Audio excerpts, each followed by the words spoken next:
President Trump has always made it clear he absolutely hates the Iran nuclear deal. The fact is, this was a horrible, one-sided deal that should have never, ever been made. And when he pulled out of it 3 months ago, he said Iran would suffer. We will be instituting the highest level of economic sanction. Any nation that helps Iran in its quest for nuclear weapons could also be strongly sanctioned by the United States. Iran will no longer be able to buy American dollars. It won't be able to trade in gold. Aluminium and steel are also on the list, as is the country's currency, the rial. In 3 months' time, there'll be more sanctions on Iran's oil industry, shipping and insurance, and the central bank.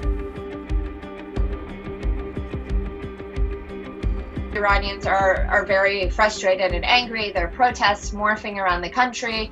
This has been ongoing since December and January.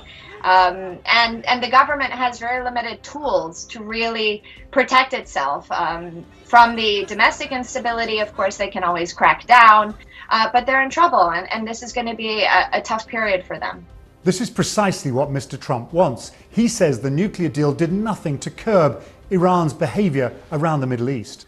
Its support for militant groups in Lebanon and Gaza, its involvement in the wars in Syria and Yemen.